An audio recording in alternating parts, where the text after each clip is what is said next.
Langsung yang pertama adalah Dr. Kuskrido Ambardi atau Mas Dodi Ambardi, dosen Departemen Sosiologi Visipol UGM. Mas Dodi ada di mana?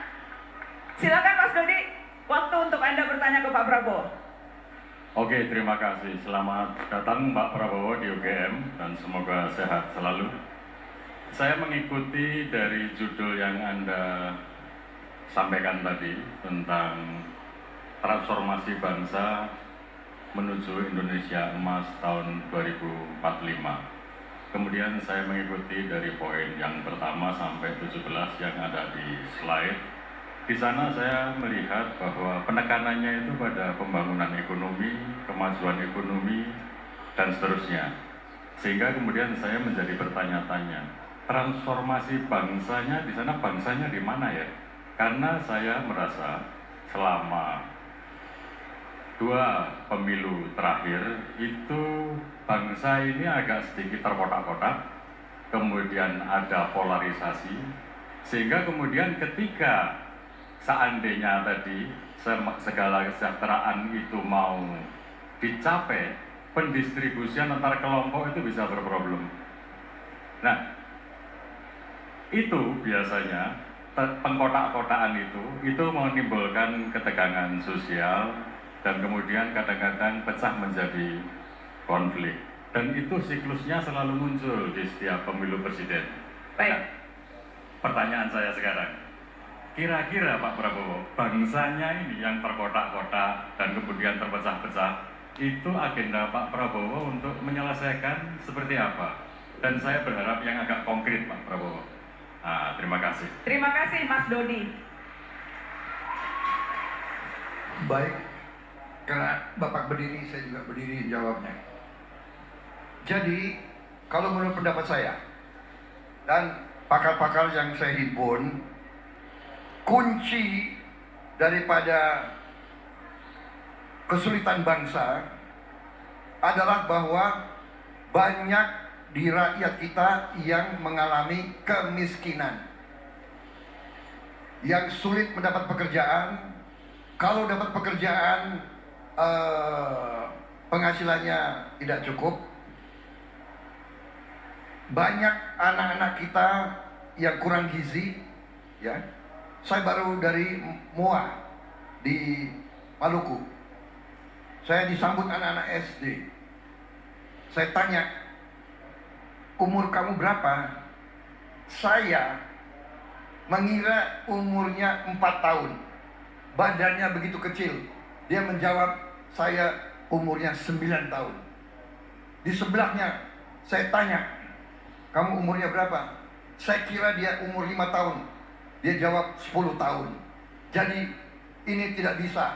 Kita harus transformasi. Kita harus hilangkan kurang gizi.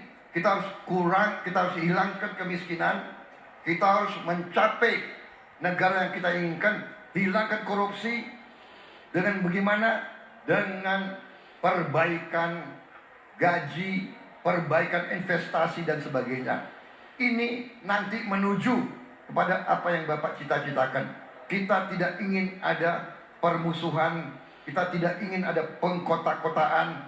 Tapi kalau orang susah, kalau orang miskin, kalau orang tidak ada harapan, kalau orang tidak ada pekerjaan, dia mudah dikotak-kotakan, dia mudah dibikin panas, dia mudah dibikin saling membenci. Kita hilangkan akar persoalannya. Akar persoalannya, kita harus hilangkan kemiskinan dari Republik Indonesia. Itu jawaban saya. Bukan masalah ekonomi atau masalah apa. Ini adalah masalah kebangsaan. Jadi tidak bisa anak-anak kita seperti ini. Dia akan kalah bersaing. Dia tidak bisa jadi apa-apa kalau kita tidak segera intervensi. Ini menurut saya, ini keyakinan saya. Dan saya percaya dengan semua yang kita lakukan, kita intervensi, kita nanti akan menuju masyarakat yang lebih tenang, lebih dewasa. Juga kita harus perbaiki pendidikan kita. Dengan pendidikan, dengan sekolah-sekolah yang bagus, guru-guru yang bagus, kita nanti mendidik generasi muda yang tidak mau dikotak-kotakan. Itu jawaban saya. Terima kasih. Terima kasih Pak Prabowo. Saya akan langsung persilahkan ke Prof. Insinyur Siti Malkamah MSc PhD IPU Engineer Akademisi UGM dari Sekolah Pasca Sarjana. Assalamualaikum Pak Prabowo. Ibu Prof Siti, ya silakan. Silakan Prof. Assalamualaikum Prof Siti, ya. Pak Prabowo. Tadi Bapak menyampaikan program prioritas 17. Ada swasembada banyak hal ya Pak. Ada pangan, ada air, energi, kemudian hilirisasi. Nah, untuk mencapai itu, tentu saja kita sangat membutuhkan research and development yang sangat kuat dan berkelanjutan. Kalau kita lihat di banyak negara yang maju, yang kemudian bisa melakukan berbagai swasembada dan sebagainya, itu kan dana risetnya itu sangat besar. Kemudian kerjasama antara institusi penelitian, perguruan tinggi, kemudian juga industri swasta, BUMN, UKM dan sebagainya, itu kan sangat baik. Nah, apa komitmen Bapak untuk bisa mewujudkan hal itu? Karena untuk mewujudkan itu kan memang butuh political will, dan itu kan tidak mudah. Sehingga semuanya itu yang kita butuhkan, kita tahu apa yang kita butuhkan, bisa kita buat, sehingga kita tidak perlu membeli. Sebetulnya kita bisa, karena seperti di UGM ini ada 20 fakultas dan sekolah, banyak sekali ilmuwan yang sangat berpotensi, tetapi penelitiannya itu mandek, tidak sampai ke hilir, karena ada masalah pendanaan, kemudian juga kalau hasil penelitiannya itu sudah ada, itu sulit sampai ke hilir, sampai ke produk. Saya kira itu mohon bisa konkret Pak, komitmen Bapak dan apa yang akan Bapak lakukan. Terima kasih. Terima kasih Prof Siti, silakan Pak. Terima kasih Profesor. Benar, litbang kita harus kita lipat gandakan, sangat benar. Tapi ujungnya Ibu sendiri sudah mengatakan, kita butuh pendanaan. Berarti ujungnya ya uang. Jadi makanya saya sebut transformasi bangsa. Kita perlu menghimpun kekuatan ekonomi kita. Uang harus dikumpulkan, sistem harus diperbaiki supaya ada uang untuk investasi di litbang, di sekolah, di universitas dan sebagainya. Jadi ujung-ujungnya uang alat untuk kita kejar ketertinggalan. Sebagai contoh, sekarang ya, penerimaan kita, penerimaan pemerintah sebagai rasio, sebagai persentase dari GDP kita. Hasil kita sebagai bangsa adalah tahun ini 1,4 triliun. Penerimaan pemerintah, ya pajak dengan non pajak, sekarang berada di sekitar 12%. 12 sampai 14%. Kalau ada slide ditanyakan. Kalau Vietnam itu 23%. Thailand itu 18%. Artinya, kalau yang sekarang 14% kita sama dengan Vietnam, berarti dari katakanlah 14 sampai 23, nanti penerimaan kita bisa naik 9%. Katakanlah kita tidak mau terlalu optimistis, kita konservatif saja. Kalau naik sampai 20%, berarti dari 14 ke 20 adalah 6%. Kita hitung 6% dari 1,4 triliun. 10% adalah 140 miliar dolar tambahan. 5% adalah 70 miliar dolar. Berarti kalau kita naik 6%, mungkin kita sekarang bisa berada di 80 miliar dolar. Tambahan 80 miliar dolar tambahan. Belum lagi kita bisa dari beberapa efisiensi dan beberapa prioritas.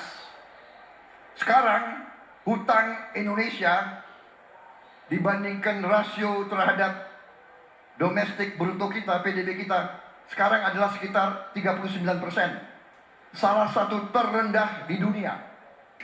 Ya. India kalau tidak salah 60%. Kita nih 40%. 39. Artinya banyak sekali yang kita bisa dapat. Inilah dengan uang yang lebih kita akan investasi yang lebih baik di bidang research and development. Tapi saya setuju, research and development kunci bagi kita untuk take off. Contoh, saya sekarang ikut ada Universitas Pertahanan di bawah saya sebagai Menteri Pertahanan. Kita punya fakultas teknik. Kita punya ahli-ahli yang bisa menemukan air dengan teknologi geolistrik. Kita bisa ketemu air dengan akurasi yang sangat tinggi, yang penyimpangannya hanya 5 meter. Ini kita sudah berhasil menemukan air di tempat-tempat yang susah. Di Pulau Moa, di Lombok, di Sumbawa, di Gunung Kidul, di tempat yang nggak bisa dapat air, kita bisa ketemu air. Kita ketemu air. Tim kita ini hasil litbang. Dan sekarang di Unhan kita sedang uji coba teknologi air dari udara, juga mencari sungai-sungai di bawah tanah yang keluar di laut, dan desalinasi. Kita sudah bisa bikin desalinasi sendiri di Indonesia. Anak-anak kita sudah bisa. Memang masih mahal, tidak terlalu ekonomis. Jadi ini yang saya maksud, bahwa research and development benar ada. Saya yakin di universitas itu ada. Saya ke Universitas Ahmad Dahlan, ada profesor di situ yang bisa mengembangkan teknologi pertahanan yang luar biasa. Dia bisa bikin peluru kendali anti udara yang luar biasa. Di banyak-banyak fakultas ada seperti itu. Saya setuju. Memang harus dibantu. Anggaran litbang harus ditingkatkan. Caranya bagaimana? Transformasi bangsa, ekonomi. Kita harus benar-benar kita lanjutkan apa yang sudah dirintis oleh pemerintah pendahulu kita. Terima kasih. Terima kasih.